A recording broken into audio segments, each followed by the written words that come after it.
Welcome back to Passionate About Tech. In this video, I'm going to show you how to play Android games on your Windows PC using Google Play Games, Google's own official application for Windows. No third-party emulators, no BlueStacks, no Nox Player, just a clean, lightweight tool built by Google themselves. Let's dive in. Step 1. What is Google Play Games for PC and what are its limits? Before we install anything, let me be upfront about what this tool actually is and what it is not.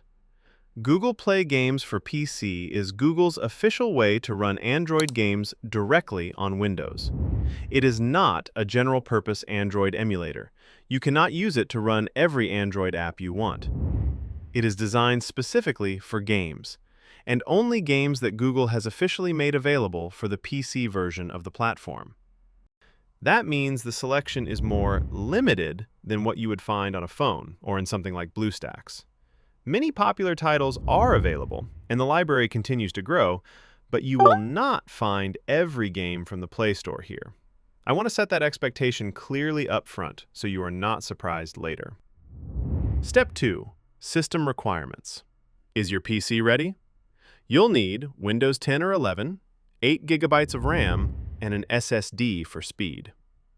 But here is the real secret: virtualization. Right-click your taskbar, open Task Manager, and head to the Performance tab.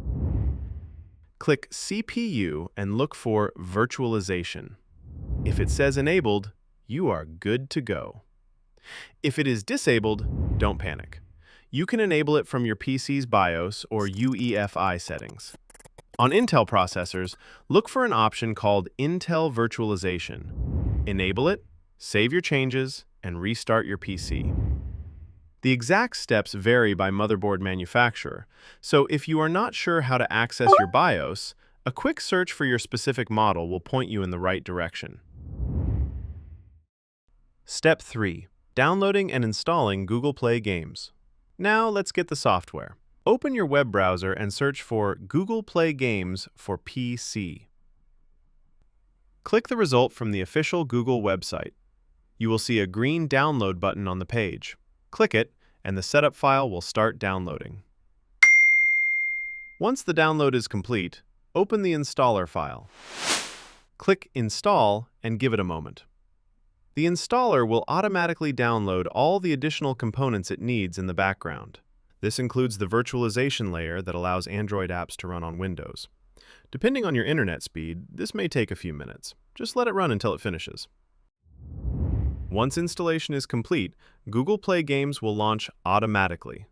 The first thing you will see is a sign-in prompt. Go ahead and log in with your Google account, the same Gmail address you use on your phone. This is important because any games you have previously purchased on the Play Store will be linked to your account and may appear in your library. Once you are logged in, there are just a few quick setup steps to blast through. Create your profile by choosing a gamer name and avatar. Click Accept on the terms and conditions. Finally, you will see a privacy toggle to help improve your experience. I usually flick that switch to off. And boom, you are on the main dashboard. When you find a game you want to try, click on it to open its page. Click the Install button and wait for the download to complete. The time will vary depending on the size of the game and your internet connection. Once it is installed, click Play. The game will launch in its own window, just like a regular PC application. You will be using your keyboard and mouse to control it, which brings us to the next step. Step 6. Setting up keyboard and mouse controls.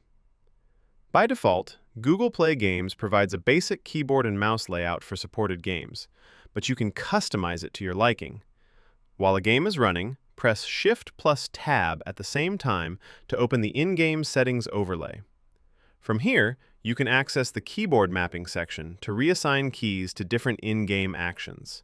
For example, you can map movement controls to WASD, set specific keys for abilities or actions, and adjust mouse sensitivity for games that use aim controls. The key mapping quality varies from game to game. Now, let me talk about performance, and I want to be genuinely honest here rather than overselling it. While a game is running, press Shift plus Tab to open the settings overlay again. In here, you will find options to adjust resolution, frame rate, and graphics quality. If your game is running smoothly at the default settings, great, leave it as is. But if you are experiencing lag or stuttering, try dropping the resolution from 1080p to 720p and lowering the graphics quality one step. If this helped you get your favorite Android game running on your PC, drop a comment below and let me know which game you tried first. I genuinely love hearing from you tech lovers. Stay passionate about tech, and I will see you in the next one.